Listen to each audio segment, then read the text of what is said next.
down and listen to records. Smell the cover, read all the verses. Tell me about your favorites on Vinyl and Vision. Hey folks, thanks for joining us for another episode of Vinyl and Vision. Here is episode 128. Today's very special guest is Colin Dawson. First of all, I'd just like to say thank you for joining me. Happy New Year. This is my first episode of the new year. I know it's a little late, but this is just how it goes. Colin Dawson's on the show today, and he is a member of the band Haunted Horses. For those of you who are familiar with Haunted Horses, kind of described as industrial or maybe post-industrial noise, punk, little goth in there. But very excited to speak with him. Turns out Colin is a very cool, not surprisingly, very cool guy, very sweet seems, and not very much like what you might imagine from that band Haunted Horses, if you know their music. They have a new album out called Dweller. It's being released by 31G Records. It's actually out now, and it's available for streaming everywhere. There are 3 vinyl variants that I've seen, which look amazing. Definitely got to pick one of those up, but those are available now. What you're listening to is one of the first single off of that album called Gray Eminence. At the end of the episode, I'll include one of my personal favorite tracks, the last song on the album called Fevered Water. So Colin's super cool. I mean, it's very interesting to get to speak to people without knowing them really. You know, you maybe do a little bit of research or something, try to figure out a little bit that you can about them. But this is probably maybe one of the more in-depth interviews with Colin that I think might be out there right now. We really go deep into, his history growing up in the Southern California area, his musical influences as a child, which are pretty interesting. It seems like it came from a pretty cool background where, art and music was rampant and interesting variety of stuff to be exposed to at a very young age. And the importance of those things, and obviously getting into music. And then, of course, coming across the album Desertshore by Nico, which is the album we're talking about today, which proved to be very interesting topic to delve into and to do some research on. I think I got a lot of good information on it as far as connecting that album to Colin and what he does. There's definitely some connections, I think, that are fairly evident. But for the most part, we just talk about the album. I mean, it's a great album. I've known it for a long time. And if you don't know it, you should listen to it. It can be described as a hard listen, but I think if maybe like me, maybe you're getting a little older, or maybe you've matured a little bit in your musical tastes, maybe it's a time to give it another go round. It's a great one, and Nico is amazing, fantastic. She has this tragic but amazing history. So I hope I did a good job, representing her and representing Colin, and I hope you enjoy it. And if you do, all that we ask is that you please do all the things you do with the internet, like, share, subscribe, comment, rate, review, all of those things. They help us out immensely, and they cost you nothing. And if you care to help us out financially, you can always visit our website, psychicstatic.net, and make a purchase there of anything and everything that we have. It all goes towards helping fund this project. And I really appreciate it. Thank you very much, folks. Enjoy.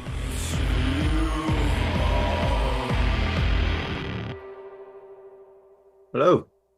Hello, Colin Dawson. Yes, nice to meet you. Nice to meet you. How are you? Doing pretty good. How are you doing today? Doing okay. It's a frigid one here in Rhode Island.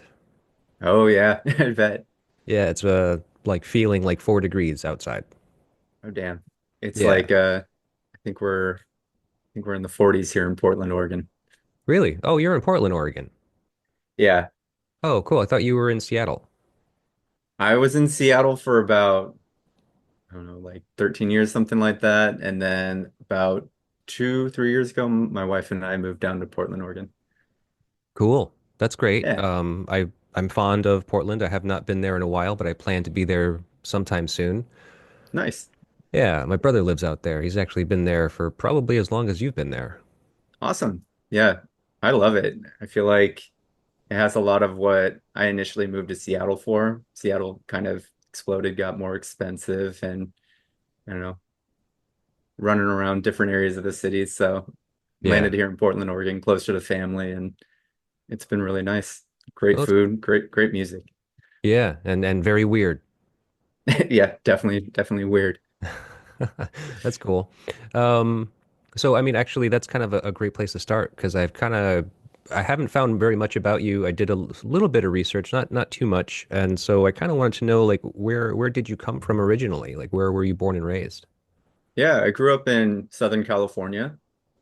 Okay. Um, lived there probably until, I don't know, early 20s, and then I relocated up to Seattle, Washington. Really? Okay, so what brought you Yeah. to Washington? Well, actually, the drummer of Haunted Horses, we grew up together. So we'd probably known each other since we were like 10 years old. Oh. And when we were maybe in high school or something like that, maybe a little bit before that, we started learning to play music together just because we Mhm. grew up on the same street and he played drums, I played guitar. And so we're like, hey, let's hang out, make music. Yeah. I feel like, we were acquaintances, but yeah, we didn't hang out nearly as much. I think he went more on the rollerblading side of things. I went more on skateboarding and music. And then later on in age, we became good friends and learned how to make music together. Yeah. Oh, weird. Okay. So you said Southern California, so like where in California is that? So we grew up in an area called Thousand Oaks, California. It's about, I don't know, 30 miles north of LA, something like that. Oh, And it's pretty boring. Uh, yeah, it's yeah. very suburban, quiet. So there was really nothing to do other than, you know, go to shows like in either Santa Barbara or in LA, sometimes Ventura. But yeah, mostly growing up, it was pretty quiet. So allowed us to get more involved in art and kind of focus in on entertaining yourself. Yeah. Yeah. Well, and that's I'm assuming the early 80s? Uh, yeah, probably like mid 80s, 90s, early Right. 90s. So Yeah, you're a kid of the 80s, so no internet, yeah. you're kind of off to your own devices. Yeah, pretty much. Yeah. Well, so what was like music and you mentioned art too, so I mean like what was music and art like in the house for you? Like growing up, my parents listened to a lot of like new wave music and things like that.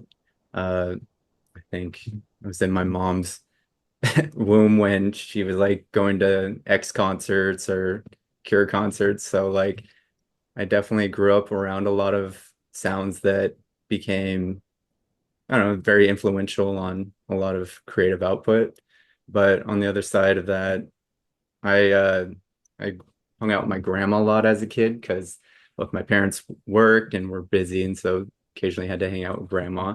But my Hmm. grandma was an abstract artist and actually did this piece back here behind me Oh wow. and got me Okay. into like more like avant-garde style classical music because she really liked classical music and so was really turning on to like George Ligeti and Hmm. Penderecki and weird composers at a very young age. So I kind of Yeah. had that influence as well.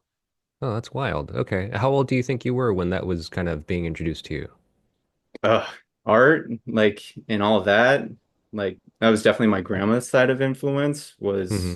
as far back as I can remember. There's like Yeah. listening to classical music, painting and learning to draw and just express was kind of, yeah, that was throughout my whole childhood. Wow. Okay. So are Mhm. you a like a kind of like a talented visual artist as well? Uh, I don't know if I'm talented, but I definitely I enjoy doing that. I like to express myself visually. I do a lot Hmm. of video work under a name called Daisy Heroin, which it's mostly like weird collagey stop motion type videos. Hmm. I've done Okay. like shorts or music videos and things like that. Right. Right. Okay. Hmm. So I mean, so you have this very interesting arts background. I mean, your parents were also artists? No, not necessarily. I think they Oh. appreciated the arts, but my dad was a carpenter. My mom worked at the post office. Oh, okay. Yeah. But they dug some pretty cool music. Yeah, they like good music, and was fortunate for that. Yeah, yeah. Well, so so I guess like your earliest memories as a kid about like being exposed to stuff is kind of that stuff, right? I mean, so as far back as you can remember, it's just like kind of 80s new wave, what would become alternative music, and then your grandmother's like, influence of classical avant-garde music. Yeah, pretty much. Wow, weird. Like, Well, so I mean, yeah, when did you develop like your own sense of like taste, do you think? I'd say definitely in elementary school, watched a lot of MTV, of course, and Hmm. Okay. picked up just whatever was coming up that seemed to intrigue me. For a long time, it was like, I'd say pretty corny metal. Like, I think one of my first concerts ever was Fear Factory, which was Hmm. fun. But Yeah. like, yeah, a lot of that stuff kind of really intrigued me in elementary school. And then I think around sixth grade, I met a couple older kids that kind of turned me on to some of the hardcore music that had been happening around the area. Like a band called Strife was from Thousand Oaks. And then they ended up showing me a local label that uh, had bands like Countervail, Curl Up and Die. Casket Lottery was also on that label. And so Hmm. that Okay. was kind of how I started to kind of find my way into more like more punk and hardcore side of things that definitely was more unique to what I was looking for beyond what I grew up on. Yeah, and that was something that you definitely found on your own. It was not from your parents. Totally. Huh. Okay. So you're, exposed and enjoying music at a pretty young age. And so when does it hit you to try to learn something? And like, what was your first instrument and when did you start playing? My first instrument was guitar. It was my uncle gave it to me, I want to say for like it must have been like my 12th birthday or something like that. I had been wanting to play music forever, and I think actually the first instrument that I got was a trumpet just because I wanted to learn about music. My parents were like, "Oh, here, learn the Hmm. trumpet." And then I think the reality of learning a trumpet is pretty torturous. So, Yeah. yeah, the guitar, that was definitely the next step. Okay.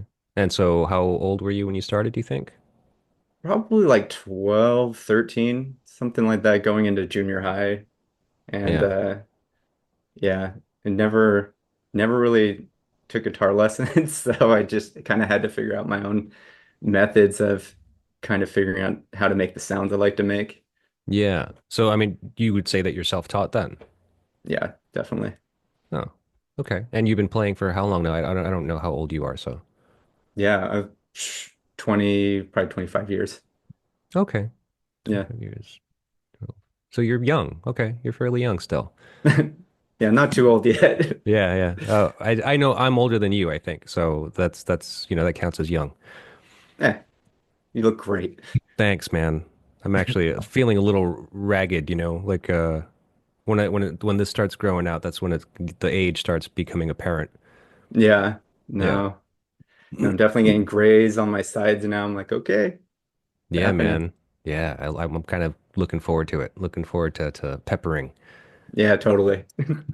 So let's see. So you're learning guitar. Now, for your current band, Haunted Horses, you do play guitar and you sing, correct? There was a good chunk of time when I did, but now it's mostly composed digitally. I do a lot of sound design Oh, and okay. kind of Because composition that way. yeah, I was curious about this because I've been listening to all of your music. I listen to a lot of the new record often. Listen to all of Cool. it pretty often by now because I got an advanced copy. And Awesome. then I listened to your previous records as well because I kind of wanted to see what is this progression, like or is Yeah. there a progression in this band? Yeah, So I think there is for sure. yeah, yeah, I'd say so. And but like what I don't understand because like having to listen to music digitally, you lose the element of being able to find out, the liner notes, like the Yeah. people involved and what their positions were and so forth. That's why I'm asking you, like, what did you play and so forth. But Yeah. and from listening to it, I was just like, I don't know like what instruments these are necessarily. Like I know there's Yeah. drums in there and I know there's bass in there, but as Right. far as like, like is that guitar or is that a synth or is that or are those samplers that's happening? Like I'm not sure. Right. Yeah. So the first record we did was called Watcher, and that's all guitar, bass, and drums. And Hmm. yeah, that's I remember when we record after we recorded it, a lot of people thought there was synth, but for a long time I just played a pog pedal on my guitar pedal board, which gives it that big like organ sound. And Okay. then I feel like during that time we were writing, and then we started to deconstruct some of the songs that like there's a song on there called Children of Light that was the first time where I think I put down the guitar and then it's like I sample something on my I had a line six pedal and then like a looper pedal. So I had two Mm, different samples going. So I just became manipulating the samples as the song would go. And then the drums would be driving it, and then we would be doing the vocals. And then the bass had like was playing a drill pretty much. And so it kind of mm. created this more industrialized like cacophony of like it's like I don't know, it was a weird sample based collage of a song, which I think started to become more of the format that I personally wanted to start to embrace a little bit more. Yeah. Because I feel like prior to that, we had like a few years, like we did a few EPs and things like that and tours doing like the three piece, like guitar, bass, and drums. And then I think once we started to lock into the more experimental side of things, I think we wanted to kind of delve a little further into that. Yeah. So when the band first started, you kind of didn't necessarily have any intention to be considered or experiment with industrial music necessarily? I think there was always like an element of that that I personally like to incorporate. And I think I'd like to play guitar, but I never wanted it to sound so much like a guitar, if that makes sense.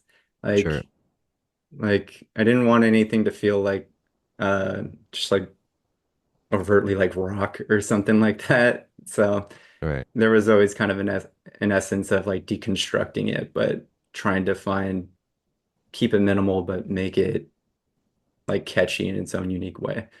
Yeah. Well, with that being said, I think that you're pretty successful in that regard Cool. because the music's good and it is catchy. I mean, it's definitely it definitely grabs you. If you're a fan of rock music in general, I mean, obviously, like the new record specifically, I know kind of fits into the noise rock realm, but also kind of industrial, maybe even goth realm. Sure. So for anyone that is a fan of any of those genres, it's something that you could, glom onto. But yeah, unique in that way that like I didn't even necessarily know how the music was being created. Yeah. I, Well, I think that's good. no, I think so. It's too. I mean, it's a great record. I didn't know you guys before. Justin reached out to me about it, and I was just like, yeah, I'll definitely listen to it. And then when I did, I was just like, oh, this is interesting because it's like I kind of picked out some elements that I was just like I could latch onto some bands. Like I was just like, it sounds a little bit like Daughters, or it sounds a little bit like Mets, or it sounds a little bit like I don't know what I was thinking at the time, Bauhaus maybe a little bit. Cool. Yeah. Yeah, I mean, I guess those are kind of influences on you, correct? Yeah, all for the most part, yeah. Hmm. No, but so scheduling this moment to speak with you now and kind of about an album specifically, which you can consider influential and important to you, you choosing Nico's Desert Shore. Oh yeah, How definitely. how did you come to that conclusion? That record particularly, I don't know, it's always captivated me in a very powerful way, and it's a way to create atmosphere with very minimal instrumentation, but like the instrumentation is so well placed that Hmm. when things happen, it's incredibly powerful. I feel like it creates an element of desolation and I can't even really find all the descriptors to sum up why that record in particular, but I Yeah. feel like that record definitely has a format to it, and it's the way it's composed that was very influential to how I see and like look at music. Hmm. Okay. When were you exposed to that record? God, I feel like that record it was definitely like in my early 20s. It was I knew the Velvet Underground, like the other Velvet Underground fine, but I think it was when I think Royal Tenenbaums had come out, and then Okay. that song Yeah. These Days was on from Nico. So I'm like, oh, this is a great song. And so then I started exploring the artist, and it was just like, it's like, oh, that's cute, but here's Nico, and like that and Marble Index are just like such like powerful records. But Mm. Desert Shore in particular is the one that I think I listen to it at least once a year, where it's like time to touch base with the Desert Shore. Yeah. Huh. Now, so early 20s you were exposed to that. And so I think it's probably a common story because it was kind of the same for me Yeah, as far as like when and how I discovered Nico. I think I was in my late teens and I was working at this cafe where there was a lot of older people that were working there. And by older, as a teenager, you know, yeah, young to mid 20 somethings, and yeah. all our artists and musicians and stuff like that. And so we had free access to play whatever we wanted in the cafe. And so that's when the Velvet Underground was kind of exposed to me for the first time. And then it was a movie theater actually. So well, we actually got to see the Royal Tenenbaums, and I was watching all these other movies. So same thing. Very that movie specifically and the scenes in which they use songs specifically to kind of like evoke a certain emotion and feeling. Wes Anderson was just amazing at that. Yeah, So definitely. yeah, so I dove in and I think I actually probably picked up this record first. Like, I don't even think I got Chelsea Girl Yeah, I first. didn't either. No, I mean like I wanted to, like, 'cause I wanted those songs, but I think I went to the Yeah. record store saying like I just got to find something by Nico, and it was like that was the one that was there. And so I bought it and brought it home and listened to it or tried to listen to it, and I was just like, I don't know. This is weird. This is really, really weird. And like 'cause I wasn't like sophisticated enough or experienced enough in certain realms of music that I could like really enjoy that record. I definitely grabbed onto Afraid and I was just like, this one fucking rips me apart. I like Oh this. yeah. It's like the saddest song ever. Yeah, I know. I mean, it's just like that song kills me every single time I hear it.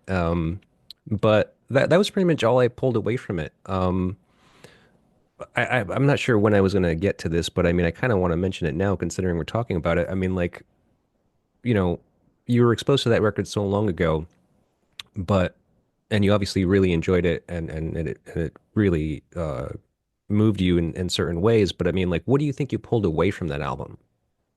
What I pulled away from it is just how something's so stripped down when like minimal things happen, like when the harmonium like will swell with just like a single note. Like Hmm. The Falconer is like that's probably one of my all-time favorite songs in general. But it has like these like subtle sounds, like it sounds like somebody's picking like the strings on a piano or something like that. And you just have this big like low harmonium note just like sweep through everything, and it Hmm. just creates this like I don't know, it's like the clouds roll in over this like large expanse, and like I don't know, playing in like heavy music for most of my life, because I feel like I don't know, most projects that I've been a part of have been like heavier or something like that, so everybody's like turn up louder, do more of this. And like so to have like a record that really powerfully used like minimal instrumentation to create like strong effect. Like I don't know, that has always resonated with me. Yeah, it's true. I mean, that's good observation. I don't know if you made that when you were in your 20s or if you made that more closer to where you are now. No, I mean that's I definitely find new appreciation for it every time. I think my initial listening to this record was it was complicated at first, but Yeah. I was drawn in by the harmonium in general. I feel like the sound of the harmonium and its droning was something unique that I had not really encountered in a lot of music. And I don't know, it has just a unique beauty to it that just resonated with me. To this day, Yeah. I want one someday. You'll get there, I'm sure. I hope I so. I keep on buying stuff. My wife is going to kill me. Yeah, I I actually bought a pump like a pump organ of some sort, like a really old like 1800s pump organ. cool. It's actually like an upright one. So Nice. it's huge and it's like ornate, like completely crazy woodwork and stuff. And I'm not sure if the harmonium is the same. I think it is, where you have to kind of use like foot pedals or something to pump the air. That I think the harmonium has like a little pump on the back that I believe you play, but I remember watching like live footage of Nico playing it. I think she might have a foot pump on hers. Okay, So, yeah. yeah. Yeah, I saw some of the video of her playing it too for the first time actually. Like, Oh yeah. like I've never really dove into a lot of her musical history until now, and I saw some of these YouTube videos of her playing in the 70s and Yeah. playing some of these songs, and I was just like, holy shit, she's actually really talented. And, Yeah. Totally. and something that I found out about her was that she only started playing the harmonium like in the late 60s.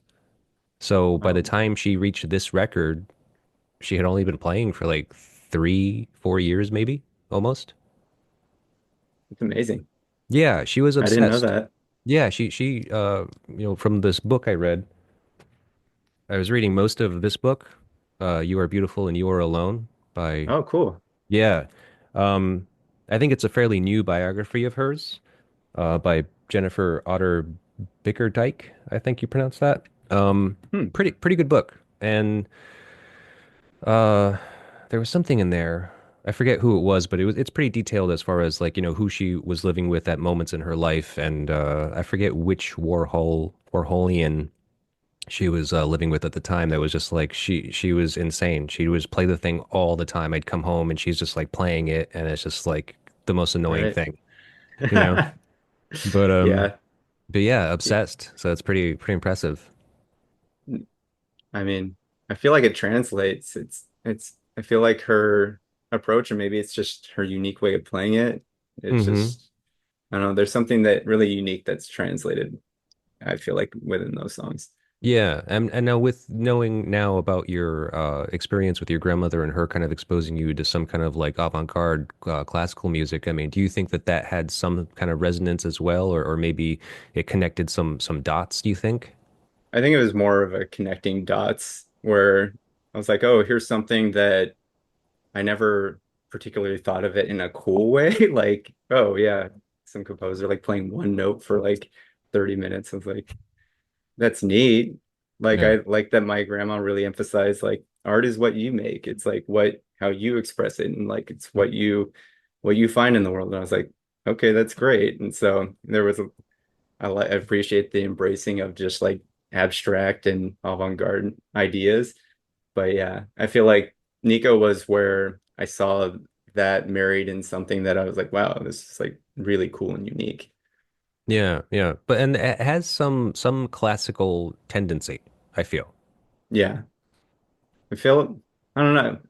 I know it's all Nico's work, but I feel like having the violin come in with John Cale and like I don't know if he's doing the piano in the recordings, but I don't Yeah. know. I know he's a classical weirdo too. Right, yeah. And he did play everything. He played everything except for the trumpet on that album. Oh, he didn't he played the harmonium as well? No, I'm sorry. Okay, I was gonna Nico played all of the harmonium and vocals, but he did everything else minus the trumpet. yeah. Yeah, I think that makes sense Yeah. because I So think he does this similar I think on uh Marble Index and I think the end as well. yeah, yeah, there was the trilogy of the Hmm. John Cale and Nico collaboration, I guess you could call it. Totally. Okay, well, okay, so I found this. I found this from the Quietus website.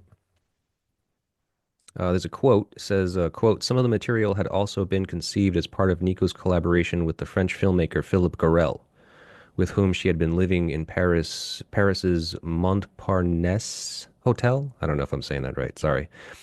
In a black painted room devoid of heating and electricity. His film featuring her, La Cicatrice Intérieure, translated The Inner Scar, was filmed in the deserts of Egypt and America. A still appears as the cover image for the album.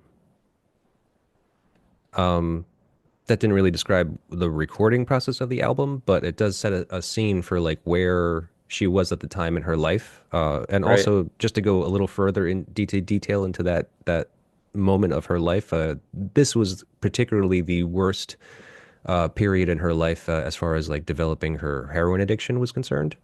Right. But so can you tell me about the setting in which your new album Dweller was born into? Oh yeah, sure. Our record, I feel like we started writing it pretty soon after we finished doing The Worst Has Finally Happened, just because we found a good flow of writing. And so we continued.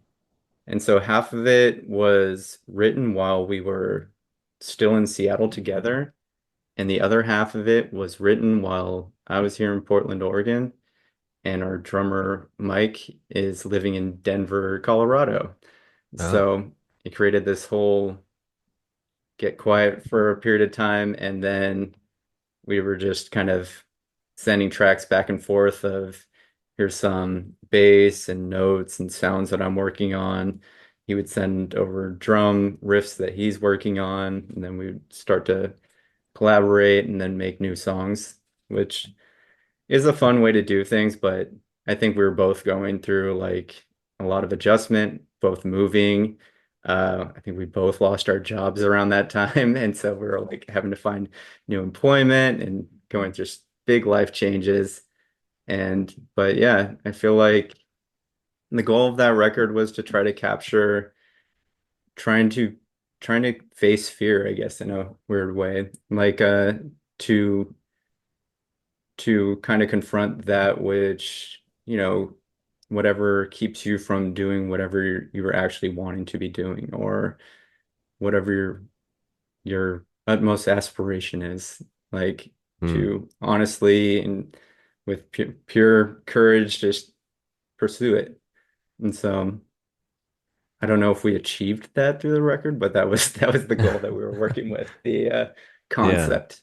Well, Yeah. so it was challenging too because now with you guys having separated from each other, geographically, and then having to hmm do the file sharing thing as opposed to what I imagine before used to be just kind of banging it out in a room together. Yeah, definitely. That was a massive change for us because we were very consistent, like 3 days a week at least. And I think we just liked hanging out and making things. So it Hmm. kind of had to restructure how we operated, Yeah. which, yeah, it's a little slower, but I think we're more intentional with how we spend our time when we do get together and, putting shows together to make sure that we keep productive. Yeah. Well, so and with that being said about being separated from each other and doing the file sharing thing, I mean, how long did it take you to create the album? Let's see. The album was probably late 2022, and then I think we recorded it in March 2023. So Hmm. it wasn't, yeah, probably like 8 months, I'd say we were working on it. Oh, okay. But kind of like at your own timeline, like your own kind of like free will, like you weren't really tied into studio time or something like that. No, we completed writing all the songs, and then we booked our studio time and knocked that out in about, I don't know, like 4 days, 5 days. Oh, okay. So, Yeah, all right. Interesting. So I think that that's about how long this album took. I think they actually took yeah, 4 days in the studio to do this record. Um, nice. Now, so I was curious, like, so I got a little bit of your history and your background. You grew up in Southern California. Um, I was listening to your new album, and you are the vocalist, correct? Yeah. Okay, so when I was listening to it, I think at times I heard some accent on the vocals. Like there was some inflection that I was just like, I don't know if maybe he's foreign or something, but he has like this thing that is a little Nico-ish where it's like I don't know if you know what I mean. Uh, I don't think I have an accent. Well, I mean But like I what? Go I ahead. know I think how I sing is probably more influenced on I feel like singers like Nico or like Nick Cave definitely like work to project above like the music. And I feel like maybe that's a technique that I aim to try to use as well. Right, right. Yeah. Okay, so yeah, I'm just kind of curious. I mean, like singers are all weird as far as like, where they kind of develop their kind of voice from because it's not necessarily your speaking voice in some Right. cases, and in some cases like it really doesn't sound like the person like Yeah. when you get to know them like at all. So it's interesting, but I felt like like maybe there was something a little Nico-ish influence there for you. Um, or I didn't know if it was just literally like, you had some kind of background I didn't know about. And I was just like, maybe Mm. that's what kind of helps, create that Yeah. inflection. No, nothing like that. I think mostly trying to, the music's really loud and trying not to totally scream, but kind of sing, but in a loud manner. Yeah. You don't consider yourself a screamer, really? I do some screaming. Yeah, I've you been known to do do. some screams. Yeah. But I mean, does that come natural to you? Oh yeah, I feel like I grew up in a lot of, I did like punk and hardcore bands prior to this and things like that. Yeah. But yeah. Okay. So here's a little of an interesting thought. Like when I ask a person to come on and talk about one album, that's influential to what they make. And in this case, you choosing Nico's Desert Shore, which maybe some would consider like a logical connection. Like maybe there are some elements in that album that you can kind of like, very easily kind of connect to Haunted Horses. Um, but I was wondering like are there other artists or albums that you really enjoy that aren't readily obvious to like what you make? I'm sure there is. Well, I know my favorite album this year was from Cindy Lee's Diamond Jubilee. Had you listened to that? No, I've been hearing about her, but I have not heard anything about them. It is an amazing record. The guitar work, the song styling is almost like it's like a lo-fi, noisy, I guess doo-wop style music at times, but Hmm. I feel like that's pretty different than what we make, but trying to think of something more influential to what I grew up in. Yeah. Well, because I was also going to follow that up with like, what do you think you could say you draw from that or from them, depending on obviously who you choose? Mm, that's a tough one. I know probably a good one that really annoys my wife is Tom Waits. He's a Yeah. big one for me. But like things like Swordfish Trombones is another instance where you're getting just weird instrumentation. It Hmm. sounds like you're hitting bumpers and hubcaps and all kinds of weird sounds, but it kind of creates this whole, I don't know, it still sounds like a symphony of like Trash. beautiful cacophony and trash. But then Yeah. you have Tom Waits' Cookie Monster voice on top of that, which I think is probably like the hardest thing for people to get into. But Hmm. I don't know, I like the way he sings. I like the way he writes lyrics, and I don't know. That would be another strong one, I guess. Yeah. Okay. And so what would you say that you could pull away or you did pull away from like something like Swordfish Trombones? Uh, I feel like a lot of instrumentation and abstraction of, not playing the guitar like a guitar, playing the guitar like a drum or something like that. Something that changes how you use it. Like from Tom Waits, I'd say really appreciate his lyric work and his characterization through his vocal stylings, which I think I may try to be more expressive with how I sing versus I think when Horses first started, I think the vocals might have been a little more probably just like straight and subtle. Like it's like I yell here or I sing a little bit here where there wasn't much variation where I don't know if my voice just gets more beat up every year or it just starts to get more beautiful character to it. Yeah, yeah, like a fine patina, maybe. Exactly. So I hope someday I'll be at that Tom Waits Cookie Monster level. Yeah, I think that's kind of normal. Most singers, as they age, they tend to kind of like develop this other kind of not necessarily raspy, but their voice kind of just settles in a place, and depending on Right. obviously where they started, and then like where they end can vary in degrees. But yeah, I think there's definitely a change that you can hear in a singer's voice as they Right. age. I'd like to talk a little bit more about Nico and some stuff that I had found in my research because you don't know too much about her history, or do you? Not too much, Okay. really. Yeah, I never really considered to dive in until now to put this all together. So found a lot of interesting stuff. Nice. Um, let's see. So I found this quote in the book by Bickerdike from Paul Morrissey, which I think is fair to say was this was just before the Desertshore period when this quote took place. Paul said, quote, "She came back to NY soon after with Gorel, and she looked hideous. She had been one of the most famous blonde models there was, an icon to thousands of people whom she'd never meet. And here she was with this awful crimson hair and unshapely clothes and screaming to the world, 'I don't want to be beautiful anymore.' It was tragic to see this change. This is the time when the drugs got heavy. This was the start of the slide down to hell. It was this Gorel guy who turned her around. She had become artistic, and she did what she thought artists do: go mad, get weird, go to hell." Wow. Yeah. So I think it's cool, like that. I mean, it's a sad thing that she had been kind of so absorbed with this idea that people only saw her as a pretty face, because of her Mhm. model experience and acting experience. And no one really took her seriously as an artist. So she Yeah. wanted to kind of dumb down the beauty thing, which is why she ended up, dyeing her hair and wearing black and getting into drugs and all that stuff.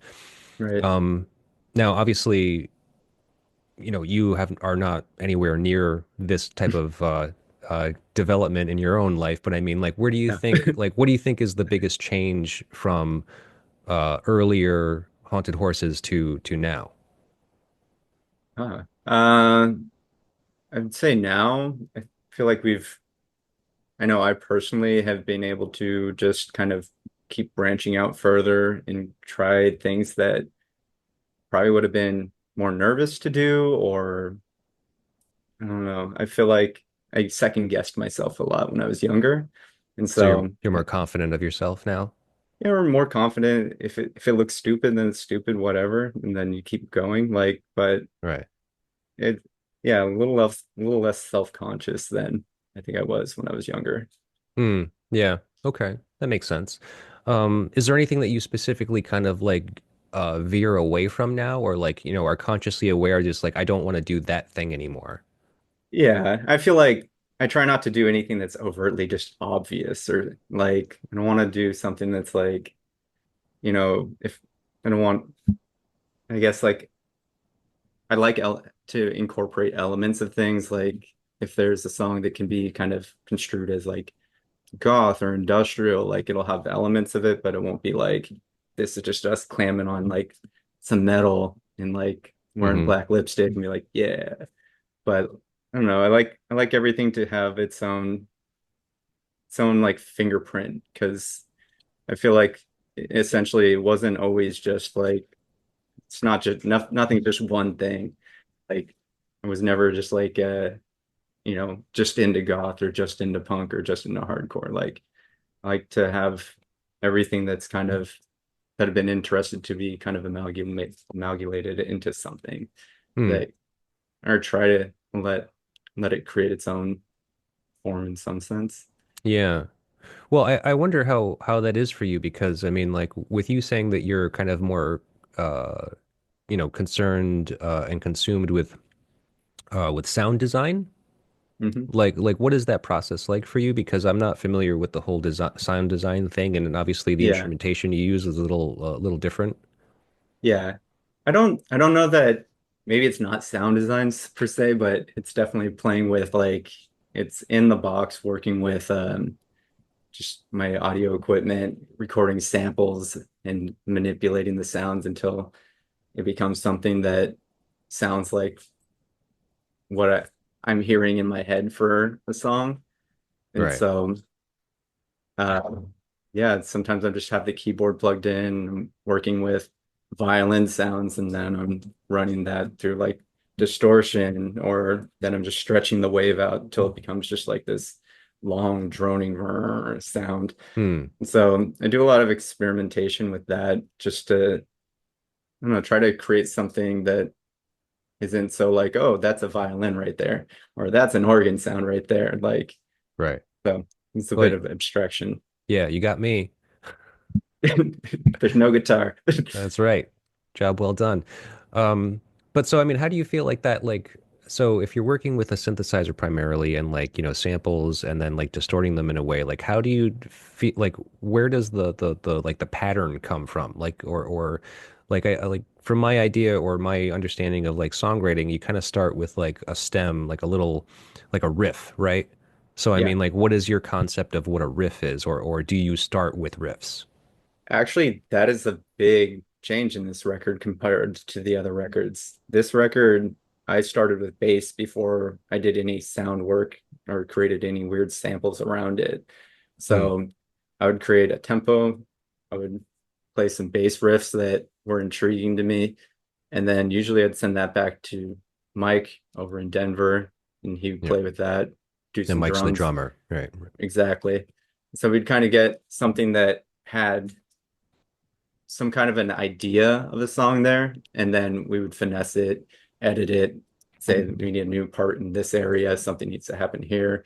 Hmm. But yeah, previously to that, we had a record called Dead Meat and the Worst Has Finally Happened. Both of those were just fully sample based, just hitting samples, two drums, and no bass was written with it at all. So it was a lot more chaotic in the writing, Hmm. but we added bass for The Worst Has Finally Happened, like probably a few months before going into the studio to record it, Yeah. and found that that was pretty necessary because the bass helps anchor in all the noise that's happening around in the song, Right. which, yeah.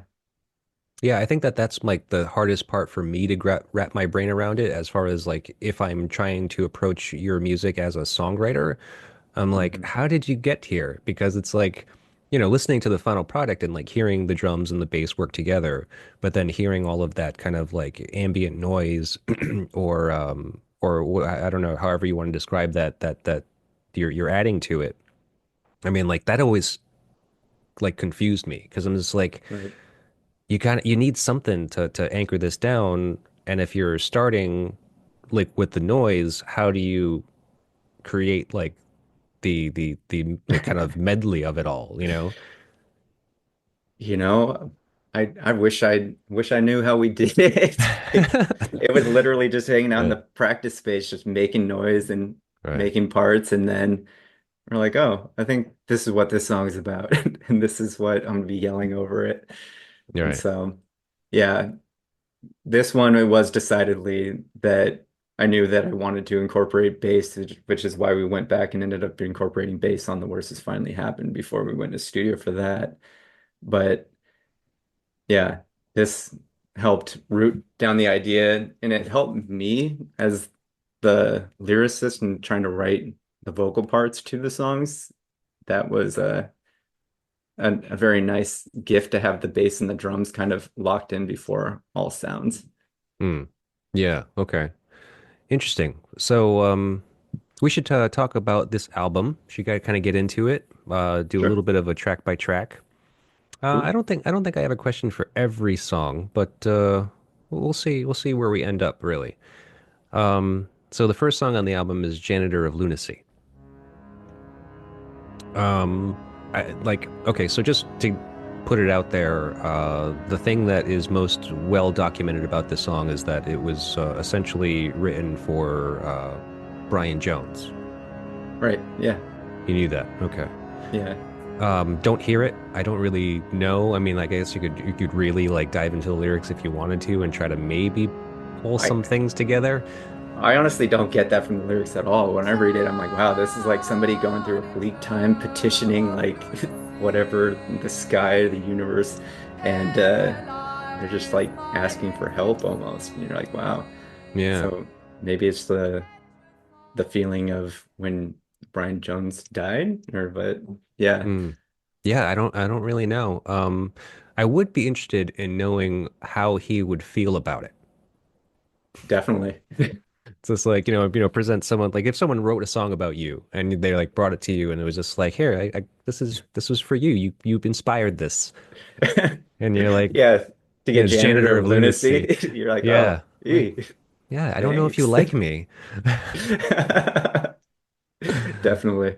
Yeah. That's But hilarious. but I am very impressed by this song. I mean, like I'm not a big fan of live recordings, but I had read about her doing the John Peel sessions. And there was when she had done her session, she had done 4 songs, and this recording is actually out now. Okay. So I listened to it, and like it was pretty amazing. Like I said, I'm not a big fan of live music in general, but like it was just her in the studio by herself and her harmonium, and like she nailed it. Like it just sounded almost exactly like the studio recording. Nice. I'll have to check that out. Yeah, yeah, it's pretty great. But so I was wondering, like in live performance, do you find it more important to recreate the studio piece, or do you prefer a looser reinterpretation or improvisation even?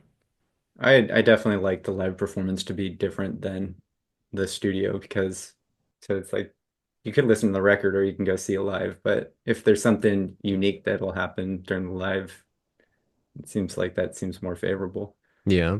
Well, does Haunted Horses kind of like rely heavily on that, like to improvise your sets? I mean, we improvise between songs just in the sense that we keep an atmosphere going because we don't like to, when we play live, we don't like to keep it like stop, go, stop, go. I'm gonna Right, talk for a second or anything like that. We right. like it to be like An there's drone, there's experience. noise that comes, then you're in it, and we'll lead you through the whole thing and then we'll be done. Right. Yeah, So no breaks, nothing like that. try not to, no.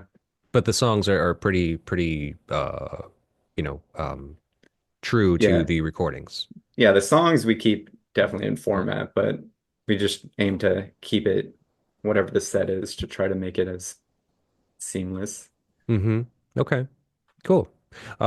Speaking of which, I mean, like, I usually kind of ask this at the end, but I mean, like, do you have tour plans scheduled already? We don't have anything booked yet. We have ideas that we have the calendar out and we're looking at. So Yeah. hopefully we'll have something to announce with that here in the Do you next think, month or two. I mean, do you think you'll stretch all the way out across the entire country or? I hope so. I certainly hope we can do a full US, but I know at the very least we'll definitely be on the East Coast. Oh, okay. Cool. Yeah, All right. Well, then maybe we'll be able to see you live. that would be awesome. Yeah. Um, let's move on to the next song, The Falconer. Yeah, So this is one of your favorites, you said. yeah, definitely. I do like this myself. According to Bickerdike's novel, Nico was terribly shaken by Warhol's brush with death and wrote a new song specially for him. And this is that song. Wow, I would have never guessed that either. Yeah, because it was, I guess it was right around then. It was like 69 or something that he was shot by Valerie Solanas.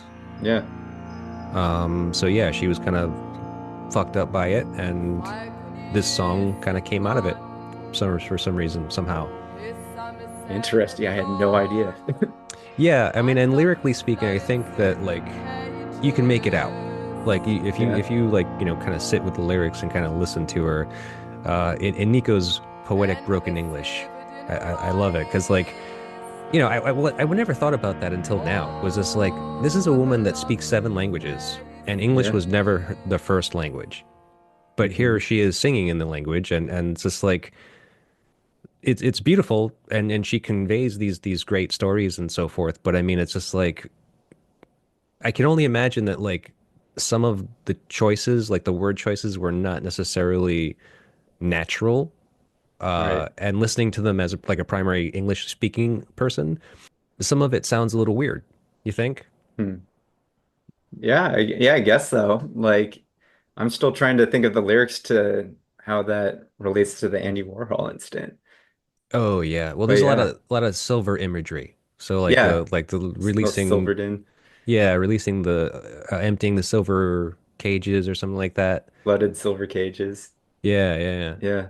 And so I just kind of imagine like her remembering the factory and how like, he had like wrapped the whole room in aluminum foil or whatever it was, you know. Ah, interesting. Yeah. But so obviously she loved and respected him. And I was wondering, can you tell me, is there or has there been somebody who championed you early on into your career? Horses? Like, Yeah, haunted horses. I mean, Justin Pearson has been great and kind enough to release our music. I feel like that's been the most awesome part. Yeah. But that was Yeah, fairly recent. I mean, he put out the last yeah. record and then this one coming up. No, for the most part, prior to that, we'd just been fully DIY. We'd done all our tours just by what we booked. Yeah. It's been slow. And Yeah. so, no, his help has been greatly welcomed. hmm Okay. Um, but I mean, like even well, so maybe even before that, like, is there someone that you think like really kind of speaks to you as somebody that helped you kind of push you towards being confident enough to even be in a band and like make music? Uh, I mean, I guess, yeah, growing up, I guess they would just be my parents and like and grandma. I feel like they're always really supportive of me being creative just because they saw that it made me happy. And it was like one of those things where they wanted me to just continue doing what I do. And Hmm. I don't know that they necessarily love haunted horses or anything, but they're like, hey, at least you're out there doing your thing. We like that. Like, Yeah. okay. Yeah, right. Yeah. Okay. So if we skip on to the next song, My Only Child. So My Only Child, and then the next song, Le Petit Chevalier. I don't know if I said that right. I'm not good with French. I'm not either. But I think they're kind of connected. Um, because My Only Child is kind of like a true story, you know? I mean, like Nico is singing about her son Ari, who Hmm. was her only child. Hmm. Um, it's a great song, really beautiful, vocally powerful, three-part harmonies. It's insane. Like it's so well done, and it's just such like for somebody who kind of gets ragged on for like not being a good singer. This is like the epitome of like her ability. Totally. And it's beautiful. It's just like fully a cappella and Yeah, it's powerful. I think so. But so now you don't have kids, right? No, no Okay. kids. So it's hard to speak of her relationship with her son, uh, because, well, by all accounts, she wasn't a great mother, you know? No. And like, unfortunately, I mean, it's one of those things where, as an artist, you kind of have, like, I think she kind of, I mean, you can call it narcissism or you can call it like self-indulgence, but I mean, like, as an artist, like, you kind of have to do whatever is best for you and kind of follow anything that you get as far as this like you have to do gigs, you have to like write music, you need time to do these things, and you kind of have to do it at your own like leisure, really. Yeah. I feel like creating it's an isolating and also takes a lot of discipline to actually create something. Right. But Yeah, but unfortunately, I mean, like, you know even from her time with the Velvet Underground, like you can see like pictures and videos and so forth of like Ari being like a toddler in right, their yeah, jam rooms and like their their practice spaces and stuff. And right. I mean, it was definitely documented that like he had been like smoking pot since he was like 4, because it was Yeah. just all around him. Like drugs and alcohol were completely running rampant around him. And I don't know, he just kind of didn't have the best of lives, I guess you could say, in some respects. Yeah. That makes sense. It seems like it'd be a hard environment to grow up in. Yeah, I mean, like, but I think all in all, like, I think she did the best that she could. She definitely had moments where she let him go. Like, he did a lot of he was raised a lot by his biological father's mother. And Okay. that's also a really weird and sad story because like Yeah. his biological father was Alain Delon, the French actor. Okay. I don't really know much about him, but supposedly he's some hot shit, like famous French actor who, was like the French equivalent of James Dean. Oh, I have no idea. Yeah, but so because even weirder than that is that he never acknowledged that child. Oh, geez. Yeah, it was a fucked up situation. I'm just like this poor kid, I mean, like I guess when Nico had become pregnant and, knew she was going to keep the baby, like she assumed that he would, honor like the pregnancy and like, honor being the kid's father and like he never has. He has Damn. never acknowledged that child as his. Shit, that's bleak. Yeah, and like he even fucking like even his mother like she met Nico and met the kid and was just like he reminds me of my child. He looks like my son. Like I will take care of him. And when she confronted her son about it, she was just like, I'm gonna take care of him. And it's just like, kind of asking him to, will you be involved? And he was just like, if you raise that child, like then you're dead to me too. Wow. So he like stopped talking Jesus. to his mom. I'm just like, this guy's fucking crazy. Seriously. He's got some fucking issues. Yeah. But yeah, so it's I don't know. It's pretty sad. But Hmm. the Le Petit Chevalier, I mean, a lot of people kind of mention how that song is kind of just creepy because it's like this kid singing it, which is actually Yeah. Ari. Yeah, yeah. Do you feel that way too? Uh, Actually, like I never felt that it was creepy in a weird way. Like it feels light amidst like all these like very heavy like atmospheres that you have going on in the record. I guess you have like the a cappella song prior to that, but it feels kind of quiet and sweet in a Hmm. weird way. Yeah, it does. I mean, and like, I don't know. I mean, I guess thinking about the history of her and him and their relationship together, I believe he was around 6 at the time of this recording. Okay. Um, and her kind of trying to assimilate him into her life. Like Right. even though, she's obviously not doing well, she's obviously, kind of strung out on heroin and so forth, but wants to maintain a relationship with this child. Hmm. And so me as a parent, I have 2 kids, and listening to it now, knowing the history of her and her relationship with her son, I'm just like, I can kind of see why you would do something like that. Yeah. Like kind of documenting your at least some sweet memory of your child when as a little kid because it goes away. Totally.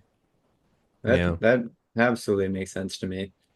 And I Yeah. think isn't it, like even on that song you could even hear her like whispering with him, like how Yeah, a to little like bit. where to sing. Yeah. Yeah, if you listen real close, you can kind of hear her in the Hmm. background, kind of like, I think maybe cueing him. It's just like, okay, start now. Yeah, yeah, Do it. exactly.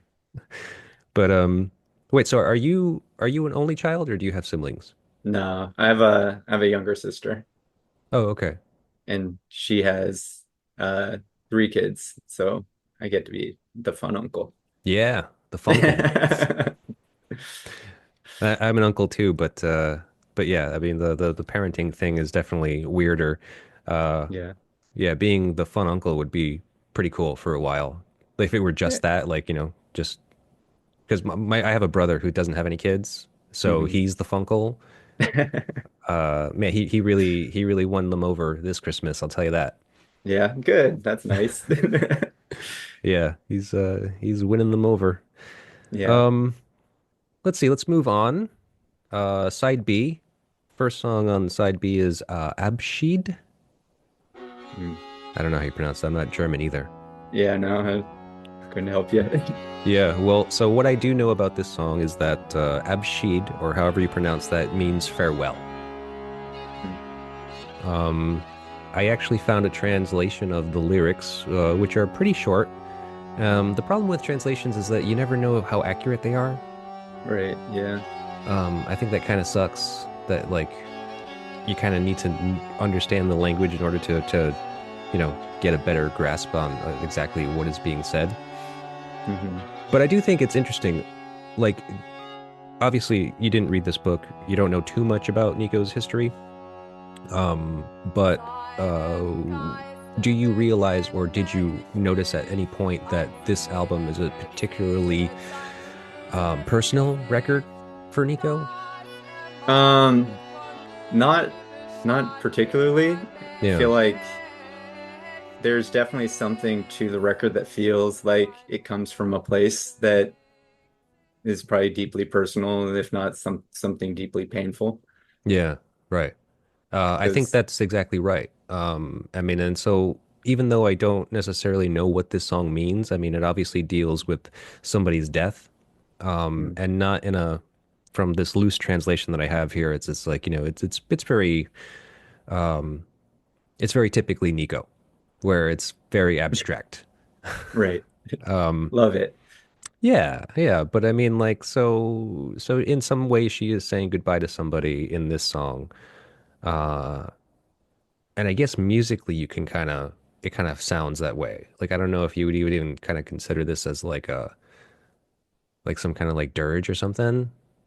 Oh yeah, it's definitely dirgy. It's got that Yeah, like boom, boom, like thing to it. And like, yeah, it's the intricacies of this part of the record are like really unique and like it almost feels like you're like on a ship rocking back and forth, being like you're just like the thing being thrown between two things or something like that. It's like there's big force throwing you around within it or something like that. right. Yeah. And I guess that kind of leads to maybe making the observation that she is kind of the godmother of goth in some circles. Some people call her that. I, I I I would give her that. I'd definitely say she's uniquely terrifying. Yeah, yeah. In her very weird, beautiful way, she's terrifying. Absolutely.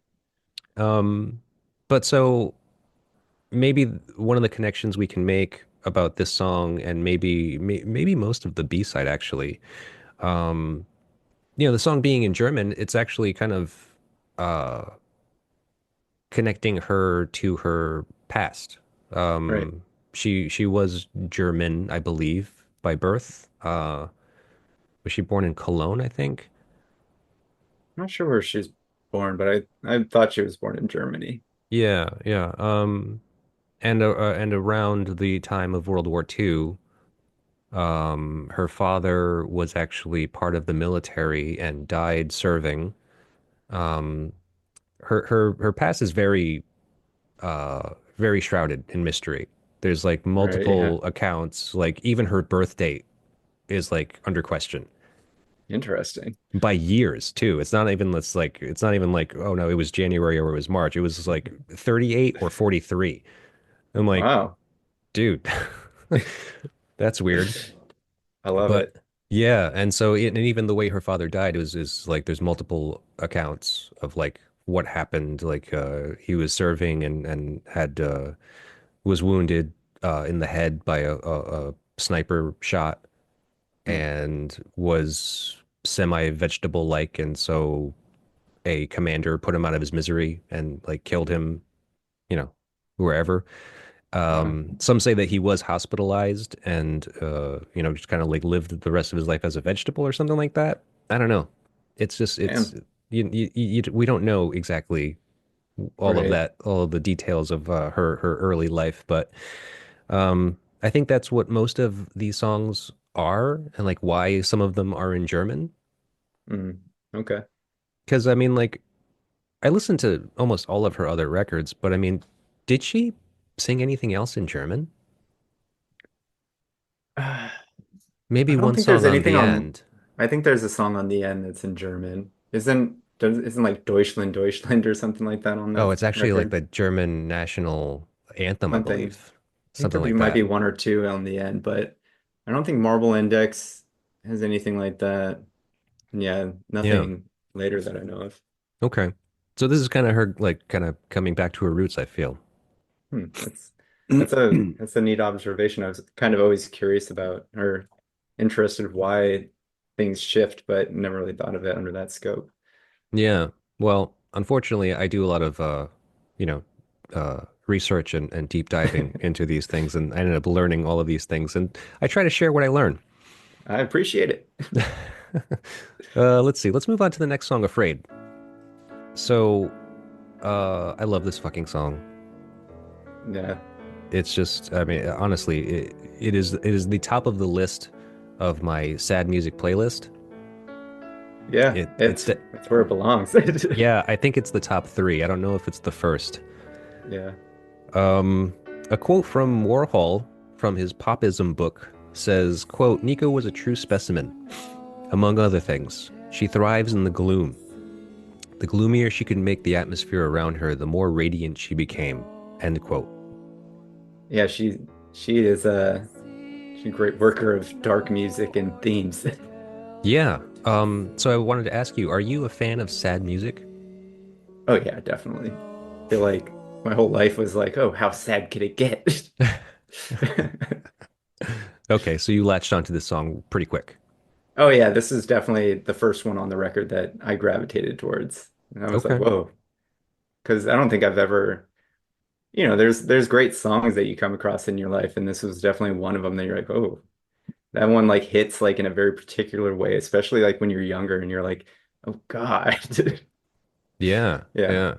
And now you said something kind of interesting where you said how she seems dark, right? Like you kind of have acknowledged that she obviously comes from a very dark place, and maybe even the majority of this record hits you as being very dark.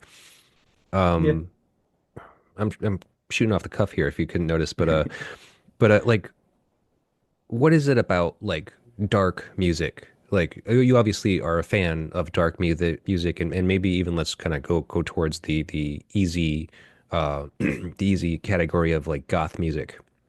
Sure. Um, like what is it about that stuff? Because you kind of delve in that yourself. I mean, like your band's Haunted Horses. It's Right. you obviously deal with like a lot of the imagery that you have, like the new album Dweller, let's just say, looks like you're, looking up from the bottom of a well. Um, the songs are dark, just by title wise alone. I don't have the titles in front of me, but it seems pretty bleak. Yeah. So what draws me to themes like that? Yeah, Is like that the like what? question? Yeah, What draws me to themes?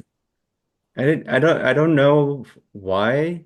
I feel like it's kind of been that's what I've always gravitated towards in a weird way. And since I was a kid, if I could find something that kind of captured my imagination, that kind of sets like that kind of atmosphere, or whether it's the instrumentation, it just hooks me for some reason.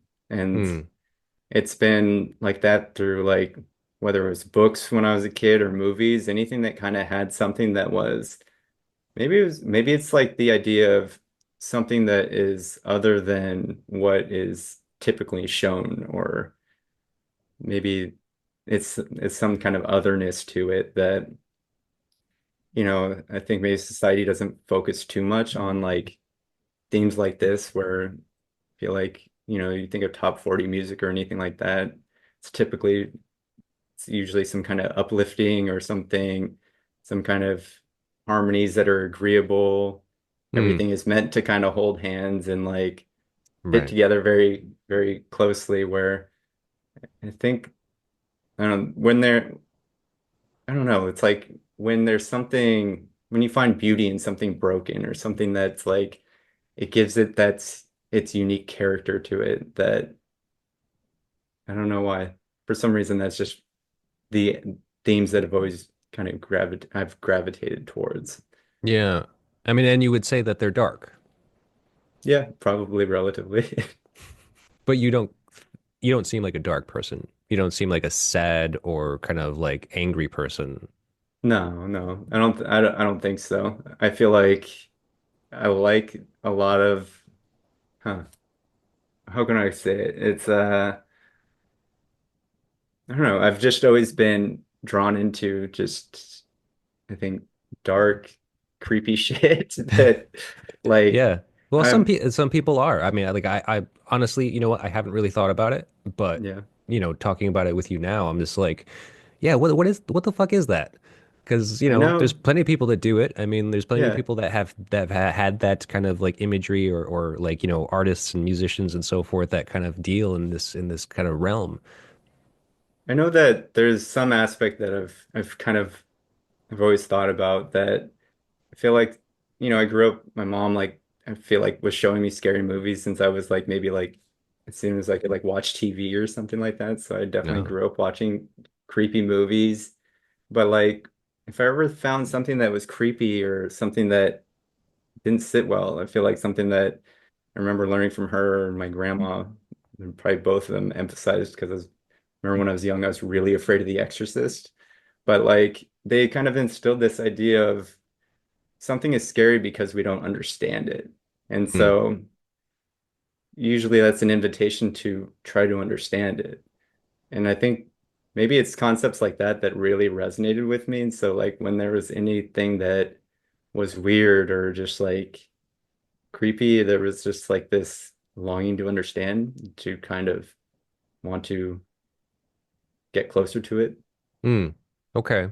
And speaking of your grandmother, I mean, you mentioned that how that piece behind you she had made, and Yeah. that looks, from what I can see of it, I'm only seeing a portion of it. I mean, it looks pretty creepy. Yeah, Yeah. it's pretty creepy. Is that a portrait of a sort? No, she was really into abstract painting. And so there's like a lot of texture and just, I don't Right, and know, it's all black and white, and it does it's all kind of look black and like a white. face a little bit. You getting some face in there? I'm seeing on my left side a kind Oh of a yeah. profile of like a nose, mouth, a kind of a sharp chin coming jutting out, you know? Well, I can kind of see that. But I think when I'm looking at it, I'm kind of seeing like a little bit of the, what was the 90s McDonald's man? Moon Man? Yeah, yeah. Uh-huh. Something like that. That's creepy as fuck, sure. Yeah. Always on my shoulder. Yeah. So I mean, so she obviously, kind of dabbled in some of the darkness too. Yeah, I guess so. I think Um, probably from Catholicism or something like that. I think she mm-hmm. was Catholic. Okay. That Yeah. explains a lot. Yeah, sure. All right. Well, that's cool. I mean, so just I'm sorry. Like I'm just picking your brain apart. Oh, So no worries. I'm just it's very interesting to think about that now because I really didn't think about it before. You know, Yeah. I like I mean, mean, I had neither. yeah, I'm not a very like I don't consider myself like goth at all or really a huge goth fan, but I definitely do like some of it. Like, I think Bauhaus is great. I really Yeah. like a lot of their music. Um, who's another one? Maybe the fuck, what are they called? The Wedding Present? Is that what they're called? Nick I Cave's don't old know. band? Oh, the birthday party? The Birthday Party. Oh, I, that's I like always get one of them my confused all-time with. favorite bands too. Yeah, I mean, and that's pretty goth stuff. That's very dark. Yeah. I think I kind of come from a similar like background. Like I like some goth. I don't like all goth music per se. And like I don't really consider myself goth. I think when I was Yeah. younger, I definitely wore some fishnets, did some lipstick, but I think I don't know. I think I like just being into weird shit. Okay. Sounds good. Let's move on to the next song, Mutterlein. Mutterlein. Think, Another German song, and this one is actually the German word for mother. hmm, So you have okay. a good relationship with your mother, it seems. Yeah, Okay. definitely. Yeah. This song is basically about Nico's mother, who just before the recording of this album passed away after dealing with a long, long, uh, I don't know exactly how long, but I mean, it was pretty long life of mental illness. Hmm. I think she was actually even, is it right to say that she was committed? Oh, was she? I believe so. Okay. Um, so yeah, it was pretty difficult relationship I believe she had with her, but based on again another loose translation of the lyrics of this song, I think it's again just another really personal admission of uh, of her relationship with her in her weird poetic broken English, or at Yeah. least the translation seems like broken English because it just doesn't. I don't know if it makes perfect sense. Oh, right. So yeah, considering your mother is alive and well and you guys are happy, there's not really much I can connect this to you. But again, it's this that personal touch to this album that is that I didn't realize until, we decided to talk about this and I started to get into the research that like, how troubled her life was and like Hmm. and then how personal this album really is. I mean, it's just like it's always just kind of been a little weird and creepy to me. Uh but yeah, it definitely has kind of taken on a different life for me, I think. Nice. I mean, I hope I'm not ruining it for you. I hope like, sharing these bits of information doesn't kind of color it differently for you. No, if anything, it's starting to kind of put some pieces together because I'm actually terrible at researching like anything like in regards to like artists that I like. I was just like, oh, that's some good music, but I don't really know much about like the artists that I really like other than their pieces. Right. But yeah, whenever you get some background, you're like, oh wow. Like, I don't know, it kind of makes the record make a little more sense. Hmm. Yeah, I think so. Well, I'm glad that you think that way. So, maybe you can listen to this again at some point and maybe some pieces will fall into place for you. Yeah, definitely. Speaking of which, do you own a copy of this? Oh yeah, I do. Do you have it on vinyl or CD? I have it on vinyl. Is it a new reissue? I think it was reissued in the 2000s. I think it was like Four Men with Beard. I'll grab it real Okay. quick. Ah, look at that. Yeah, Four Men with Beards, I think reissued this like Mm-hmm. I'm not quite sure when. Yeah, early 2000s, I think. Yeah, it looks like 2002. Yeah. Okay. That's cool. So you got that recently. You No, owned, I actually bought this like probably around that time. yeah, yeah. Oh, okay. But Yeah. oh wait, so was that the first copy you ever bought? Yeah, Oh, okay. definitely. It's very worn towards the corners here. Oh, I see. It's traveled all around with me. Cool, cool. That's all right. Because yeah, I mean, you said you got into it when you're early 20s, so I mean, that's when that album came out around? Yeah, 20, what was I? It's 2022. That puts me at 20, I think it was 2020 or 21. Okay. Oh, okay. So yeah, Wait, no, I was 18. That's the year I 18 in graduated high school. 2002 was it? Yeah. Okay. So, that's so interesting. So, I mean, so the first copy you got was on vinyl. I would have assumed that you would have bought like a CD copy.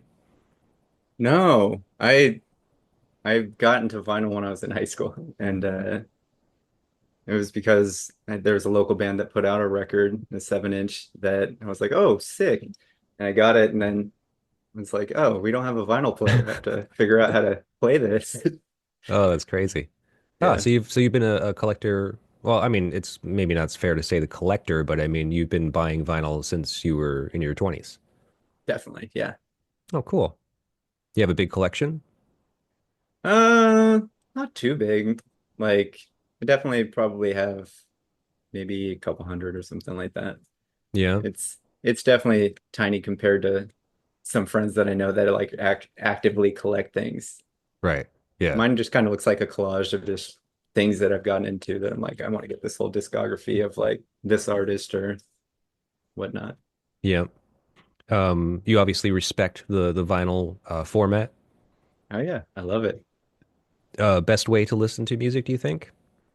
Definitely. I feel like there's, I don't know, something about listening to a record on like, it's like you just sit down, bring out the jacket, read the lyrics, hang out, just like flip the record. It's like there's like that's like the most romantic way to listen to music. Mm. Like that's how I feel like about reading a book. It's like you get like an actual book where you can sit down and read, and you're just like, this is like what it is to like love this. Right. Yeah. Yeah. It provides a different kind of respect and relationship to the music. Hmm. Plus, you hear things a little differently, I think. Oh, totally. Huh. So yeah, the best way to consume Haunted Horses is to buy the record, if anyone Oh was yeah. curious. Oh, definitely. I don't know. I don't know how else you should listen to that record. Yeah, yeah. Well, it looks great too. You don't not you're not necessarily, or are you fond of like the colored variants and all that stuff? Oh, the like the variants. Yeah, I think they were super cool. Right. We had a lot of fun picking those out because we wanted one to kind of represent like the darker side of the record, how it starts. And we have like the white version, which is like the Temple of Bone, and then the last one, which is Dweller in the Abyss, and then Mm. going into the light. Oh, okay. So they all tie in together really with the album. Yeah, subtly, but yeah, Yeah. it Yeah. was a loose concept that we had fun with. Right. So that means everyone has to buy all three. Yeah, obviously. All right. Well, let's move on to All That Is My Own. It's the last song on the album. Um, I have a little bit of a thing here, and it's gonna maybe be a little far out, so try to stay with me. So All That Is My Own. I'm not exactly sure what this song is talking about. Nor was I able to find anything pertinent from Nico directly about it, as far as like, what it's lyrically about or even the writing process of it. But what I gather from the title connecting some of her past experiences that I've read about in this book is that this could be a summary of sorts of like what she's experienced up to this moment in her life. Like, she had this wild and influential relationship with Jim Morrison. Were you Mhm. familiar with that? Yeah. A little bit. Okay. Yeah, I Now, think I saw that in like the Nico Icon documentary or something that came out oh, okay. like multiple years, maybe it's like 10 years ago or something like that. Yeah. But yeah, I always thought that was weird. I was like, Jim Morrison and Nico? What?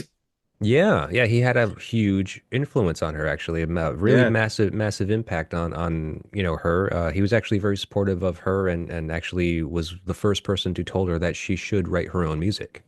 Yeah. So he's pretty great, actually, in that regard, at least. So yeah, so her relationship with Jim Morrison, wherein at least one documented account, they had traveled into the desert and took peyote. And she had said, quote, Jim took drugs because he wanted visions for his poetry. It's like people in the office who drink coffee to help them work. It is really the same, end quote. Love it. Yeah. And this album being a very personal one, I mean, could you say that like Dweller tackles any personal issues, or is all your own in a sense? Interesting. Um, I mean, I guess in a sense, I feel like the idea is trying to get over whatever, personal or whatever self-conscious fears that one may have, like to truly emerge as their true selves. I feel like Hmm. I guess that concept is kind of there. Yeah. So who or what is the Dweller? Well, the dweller, in my idea for the record, is like almost like it's like your shadow self. It's like the person that, or it is that which kind of whispers in your ear when you're embarking on something new. Say like you've got this great idea for this song you're writing or something, or a movie you're writing, and the idea is this is the part of you that tells you that you can't do it, you shouldn't do it, it's a waste of time, it's stupid.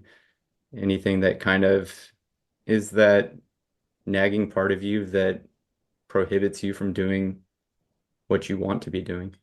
Hmm. Okay, because from looking at your album's track listing, I remember there being like two different Dweller songs. Yeah, yeah, So that definitely. Dweller on the Threshold and then Dweller in the Abyss. Yeah. So the work with that was the dweller on the threshold is kind of like this inciting instance where it's like you're kind of confronted with this this issue or something that is a giant obstacle for you in your life. And then let's say getting to the dweller in the abyss is kind of the essence of running completely into and right at what that is the what is terrifying and what is prohibiting you to do, which in a essence destroys you, it destroys yourself and creates something new. Hmm. This So is not coming from personal experience. no, definitely not. Yeah. But yeah, it's definitely, yeah, I feel like there's the process of just going into the darkness, facing dread, and basically it's almost like a unifying of opposite at that point, where from that point we emerge new, and then we from the abyss we go out. And so you'll see, I feel like the rest of the record kind of leads a lighter path outward. Hmm. Okay. Yeah, I think so. I guess that makes sense. Yeah. With the fevered water, it talks about the dweller in the golden age. And Hmm. so yeah, Okay. Yeah, the lyrics I haven't been able to grasp completely. I don't have any written format for them to read right. along with the songs, but yeah, I mean, at least for the musical aspect of it and that feeling, I could see that happening. Yeah. It's a great album. You did a great job. Thank you very much. Thank you for listening. No problem, man. I'm thankful that Justin turned me on to this and that he sent me a copy. And I'm looking forward to seeing exactly what you guys end up doing in the future because I mean, considering the discography as it is and like, what you guys are doing, I'm sure that you'll come up with some other equally great stuff. I look forward to seeing what our next next weird thing we do is. Yeah. Well, and so I did ask you about touring earlier, and so you don't have any plans as of the moment. Yeah. But yeah, I mean the record's going to be out in like 2 days, right? January Yeah. 10th, I think. Yeah, it comes out on the 10th. Okay. So what's gonna happen then, do you think? I don't know. I think I think we're pretty excited that we're able to get it out, that we're that 31G is working with us on this. But yeah, next thing up is I really want to tour. I really want to get some shows on the books. So Yeah. that's mainly the next goal ahead is supporting the record because I think we're all very proud of it and looking forward to playing them live. Yeah. Cool, man. Well, I'm sure that you will. You know, you have a lot of touring experience. You guys have done a lot of touring with some pretty notable bands. So I have like no doubt that you could probably come up with a pretty decent tour pretty quickly. Yeah, hopefully so. Yeah. Yeah, I'm happy to hear that you might come over onto the East Coast because I definitely want to try to check you out. Yeah, that's the goal. We haven't had a chance to be over there since we were there when everything shut down for COVID. Oh, So yeah. we're that was a weird tour. Right, So right. hopefully it's time to get back over there. Yeah, I hope so. Well, keep in touch and let me know how that goes, and best of luck with the record. I'm really looking forward to everyone else experiencing it and possibly, hopefully, picking it up on vinyl because they look like, you know, as is with all of Justin's, releases. I mean, the records look great. I think that's something that he really, you know, pays particularly close attention to. Totally. No, we appreciate it. Justin rules. Yeah, man. Great. Well, it's great meeting you, Colin, and hope to meet you out there in the real world. Likewise. Yeah, thanks for having me. Absolutely, anytime.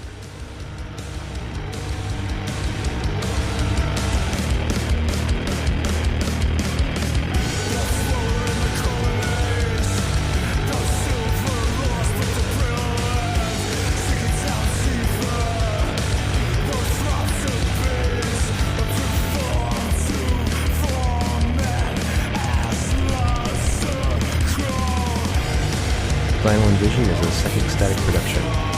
Theme song written and performed by Jeff Robbins of 123 Astronaut.